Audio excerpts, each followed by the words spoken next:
પુષ્પોની વર્ષા કરીને સર્વે દેવો સુંદર વિમાનો પર ચડી ચડીને ચાલ્યા ત્યારે સુઅવસર જાણીને સુગ્ન શિવજી પ્રભુ શ્રી રામચંદ્રજીની પાસે આવ્યા અને પરમ પ્રેમથી બંને હાથ જોડીને કમળ સમાન નેત્રોમાં જળ ભરીને પુલકિત શરીરે અને ગદગદ વાણીથી ત્રિપુરારી શિવજી વિનંતી કરવા લાગ્યા. હે રઘુકુળના સ્વામી, સુંદર હાથોમાં શ્રેષ્ઠ ધનુષ અને સુંદર બાણ ધારણ કરેલા આપ મારી રક્ષા કરો. આપ મહામોહરૂપી મેઘ સમૂહને ઉડાડવા માટે પ્રચંડ પવન છો, સંશયરૂપી વનને ભસ્મ કરવા માટે અગ્નિ છો અને દેવતાઓને આનંદ આપનારા છો. આપ નિર્ગુણ સગુણ દિવ્ય ગુણોના ધામ અને પરમ સુંદર છો. બ્રહ્મરૂપી અંધકારનો નાશ કરવા માટે પ્રબળ પ્રતાપી સૂર્ય છો. કામ ક્રોધ અને મદરૂપી હાથીઓના વધ માટે સિંહ સમાન આપ આ સેવકના મનરૂપી વનમાં નિરંતર નિવાસ કરો.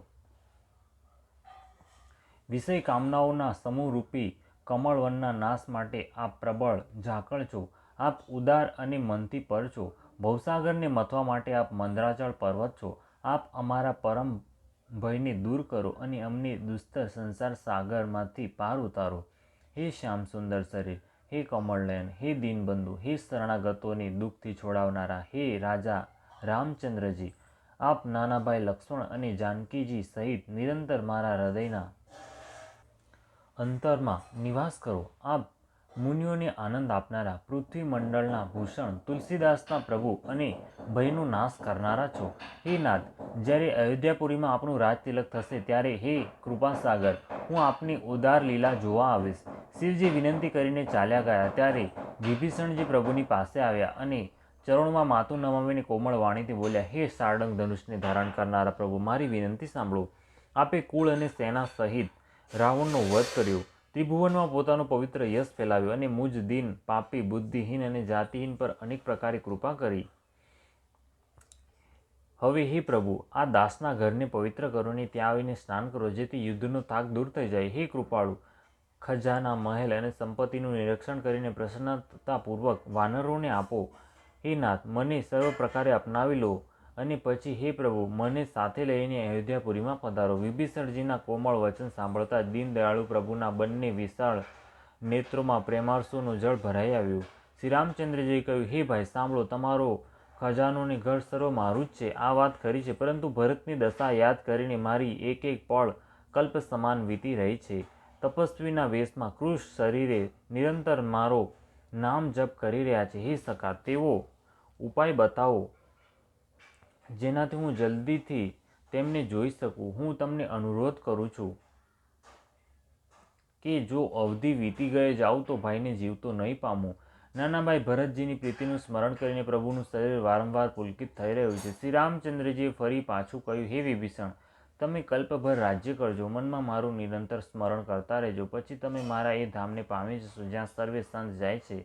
શ્રી રામચંદ્રજીના વચન સાંભળતા જ વિભીષણજીએ હર્ષિત થઈને કૃપાના ધામ શ્રી રામચંદ્રજીના ચરણ પકડી લીધા. સર્વે વાનરી હર્ષિત થઈ ગયા અને પ્રભુના ચરણ પકડીને એમના નિર્મળ ગુણોના વખાણ કરવા લાગ્યા.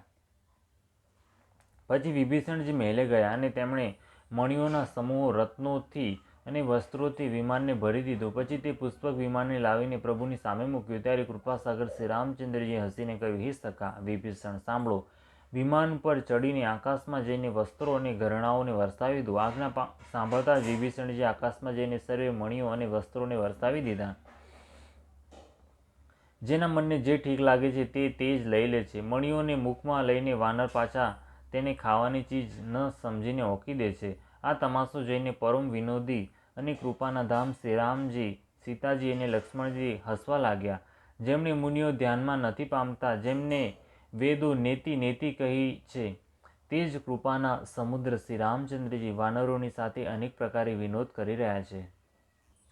શિવજી કહે છે કે હે ઉમા, અનેક પ્રકારના યોગ, જપ, દાન, તપ, યજ્ઞ, વ્રત અને નિયમ કરવા છતાંય શ્રી રામચંદ્રજી એવી કૃપા નથી કરતા જેવી અનન્ય પ્રેમ થઈ જવાથી કરે છે.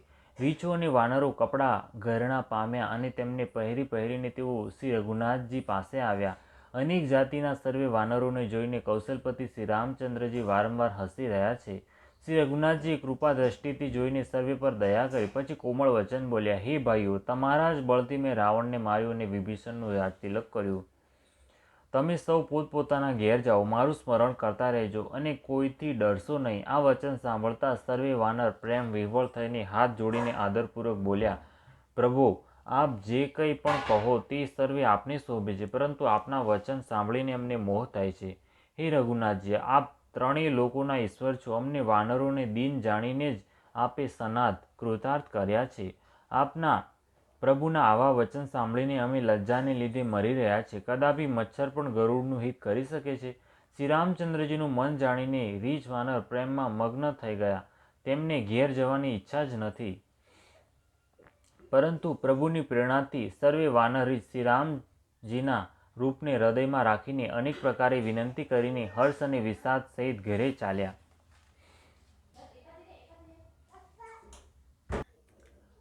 વાનરા સુગ્રીવ, નીલ, રૂખરાજ, દાંપણ, અંગદ, નલ અને હનુમાન બીજા જે બળવાન વાનર સેનાપતિ છે તેઓ કંઈ કહી નથી શકતા. પ્રેમવશ નેત્રોમાં જળ ભરી ભરીને નેત્રોના પલકારા મારવા ત્યજીને એકી ટસે સન્મુખ થઈને શ્રી રામચંદ્રજીની સામે જોઈ રહ્યા છે.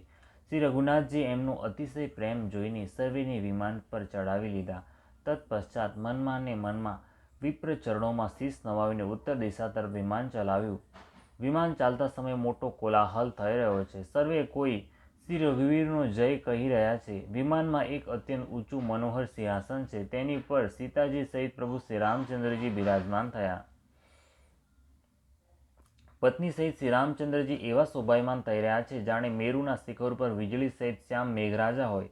સુંદર વિમાન ઘણી શીઘ્રતાથી ચાલ્યું. દેવો હર્ષિત થયા અને તેમણે ફૂલોનો વરસાદ વરસાવ્યો. અત્યંત સુખ આપનારો ત્રણેય પ્રકારનો શીતળ મન સુગંધિત વાયુ વહેવા લાગ્યું. સમુદ્ર, તળાવ અને નદીઓના જળ નિર્મળ થઈ ગયા. ચારે બાજુ સુંદર સુગંધ થવા માંડ્યા. સર્વેના મન પ્રસન્ન છે. આકાશ અને દિશાઓ નિર્મળ છે. શ્રી રઘુવીરે કહ્યું, હે સીતે, રણભૂમિ જુઓ. લક્ષ્મણે અહીં ઇન્દ્રને જીતનાર મેઘનાદને માર્યો હતો. હનુમાન અને અંગદના મારેલા આ ભારે ભારે નિશાચર રણભૂમિમાં પડ્યા છે. દેવો અને મુનિઓને દુઃખ આપનાર કુંભકર્ણ અને રાવણ બંને ભાઈ અહીં માર્યા ગયા. મેં અહીં પુલ બાંધ્યો અને સુખધામ શ્રી શિવજીની સ્થાપના કરી. તત્પશ્ચાત કૃપા નિધાન શ્રી રામચંદ્રજી સીતાજી સહિત શ્રી રામેશ્વર મહાદેવને પ્રણામ કર્યા. વનમાં જ્યાં જ્યાં કરુણાસાગર શ્રી રામચંદ્રજીએ નિવાસ કર્યો અને વિશ્રામ કર્યો હતો તે સર્વે સ્થાન પ્રભુએ શ્રી જાનકીજીને દેખાડ્યા અને સર્વેના નામ બતાવ્યા. વિમાન શીઘ્ર ત્યાં પહોંચી ગયું જ્યાં પરમ સુંદર દંડક વન હતું, જ્યાં અગસ્ત આદિ ઘણા જ મુનિરાજ રહેતા હતા. શ્રી રામચંદ્રજીએ સર્વેના સ્થાનોમાં ગયા. સમસ્ત ઋષિઓનો આશીર્વાદ પામીને જગદીશ્વર શ્રી રામચંદ્રજી ચિત્રકૂટ આવ્યા. ત્યાં મુનિઓને સંતુષ્ટ કર્યા. વળી વિમાન ત્યાંથી આગળ ઝડપથી ચાલ્યું.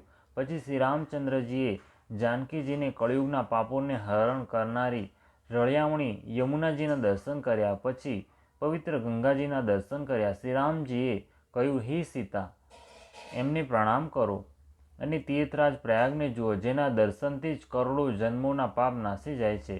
પછી પરમ પવિત્ર ત્રિવેણીજીના દર્શન કરો, જે શોકને હરનારી અને શ્રી હરિના પરમધામ ની માટે નિસરણી સમાન છે. પછી અત્યંત પવિત્ર અયોધ્યાપુરીના દર્શન કરો, જે ત્રણેય પ્રકારના તાપો અને ભવરોગોનો નાશ કરનારી છે. આમ કહીને કૃપાળુ શ્રી રામચંદ્રજીએ સીતાજી સહિત અવધપુરીને પ્રણામ કર્યા. સજળ નેત્ર અને પુલકિત થઈને શ્રી રામચંદ્રજી વારંવાર હર્ષિત થઈ રહ્યા છે. પછી ત્રિવેણીએ આવીને પ્રભુએ હર્ષિત થઈને સર્વે વાનરો સહિત સ્નાન કર્યું અને બ્રાહ્મણોને અનેક પ્રકારે દાન આપ્યા. તત્પશ્ચાત પ્રભુએ હનુમાનજીને સમજાવીને કહ્યું, તમે બ્રહ્મચારીનું રૂપ ધરીને અવધપુરીમાં જાઓ. ભરતજીને અમારી કુશળતા સંભળાવજો અને એમના સમાચાર લઈને ચાલ્યા આવજો. પવન પુત્ર હનુમાનજી તુરંત જ ચાલી નીકળ્યા. પછી પ્રભુ ભરદ્વાજજી પાસે ગયા. મુનિએ ઇષ્ટબુદ્ધિથી એમની અનેક પ્રકારે પૂજા કરી અને સ્તુતિ કરી.